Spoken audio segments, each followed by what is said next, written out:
மாண்புமிகு பேரவைத் தலைவர் அவர்களும் மாண்புமிகு முதலமைச்சர் அவர்களும் இன்னைக்கு எதிர்க்கட்சி தலைவராக இருக்கிற நானும் ஒரே காலேஜில் படித்த ஓல்டு ஸ்டூடெண்ட்ஸ். ஒரே காலேஜில் நாம் படிச்சிருந்தாலும் அரசாங்கத்தை நடத்துறதுல திமுக தான் சீனியர் பேட்ச். அது உங்களுக்கு தெரியும். 1967 ஆட்சிக்கு வந்தது திமுக தான். நாங்கள் தான் சீனியர்ஸ். அந்த அடிப்படையில் எங்களுடைய நாலேஜையும் எக்ஸ்பீரியன்ஸையும் நாங்கள் ஷேர் பண்ணிக்க ரெடியாக இருக்கோம். அதை ஏற்றுக்க நீங்களும் தயாராக இருங்க. ஏன்னா நமக்கு எப்பவுமே தமிழ்நாட்டு மாநிலத்துடைய நலன்தான் மிக மிக முக்கியம். மாண்புமிகு பேரவைத் தலைவர் அவர்களே, நீங்கள் போட்டியின்றி தேர்வாகியிருக்கீங்க. மாண்புமிகு முதலமைச்சரும் எதிர்க்கட்சி தலைவரான நானும் உங்களை அவை முன்னவரும் இந்த இருக்கையில் உட்கார வச்சிருக்கிறோம், அமர வச்சிருக்கிறோம். இன்னைக்கு உங்கள் கையை பிடிச்சி அழைச்சிட்டு வந்து உட்கார வச்சிருக்கிறோம். இனி எங்கள் ரெண்டு தரப்பையும் நீங்கள் தான் கையை பிடிச்சி அரவணைச்சு கோவம் இல்லாமல் கோவப்படாமல், நீங்கள் கோவப்பட மாட்டீங்கன்னு தெரியும்.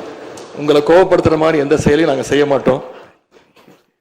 சட்டமன்ற ஜனநாயகத்தில் ஆளுங்கட்சி காதுகளாகவும் எதிர்கட்சி குரலாகவும் இருக்க வேண்டும். அதில் தான் இந்த அவையுடைய பெருமை நிச்சயம் அடங்கி இருக்கு.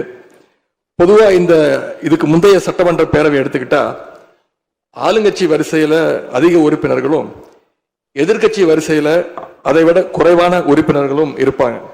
ஆனால் இந்த முறை கிட்டத்தட்ட ஆளுங்கட்சிக்கு இணையான எதிர்கட்சி வரிசை வலிமையா இன்னைக்கு அமைஞ்சிருக்கு. அதுதான் இந்த பேரவையுடைய இன்னொரு கூடுதல் சிறப்பு. இதன் மூலமா தமிழ்நாட்டு மக்கள் ஒரு முக்கியமான செய்தியை நமக்கு சொல்லி இருக்கிறாங்க. அது என்னன்னா, எதிர்கட்சி வரிசை மிக மிக வலிமையாக இருந்து இந்த அரசை, புதிய அரசை வழிநடத்தணும், ஆக்கப்பூர்வமான விமர்சனங்களை முன்வைக்கணும் அப்படின்னு மக்கள் நமக்கு சொல்லி இருக்கிறாங்க. நான் நம்புறேன். ஆகவே மக்களுடைய எண்ணத்தை பிரதிபலிக்கிற மாதிரி எங்களுடைய பணிகள் நிச்சயம் இருக்கும். செய்திகளை உடனுக்குடன் தெரிந்து கொள்ள கீழ்கண்ட கேபிள் மற்றும் டிடிஹெச் நெட்வொர்க்குகளில் எம்நாடு செய்தி தொலைக்காட்சியை காணுங்கள். பாதகம் செய்பவரை கண்டால் நாம் பயம் கொள்ளலாகாது பாப்பா.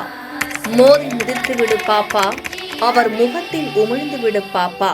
அண்மை செய்திகளை உடனுக்குடன் தெரிந்து கொள்ள இணைந்திருங்கள் எம்நாடு தொலைக்காட்சியுடன்.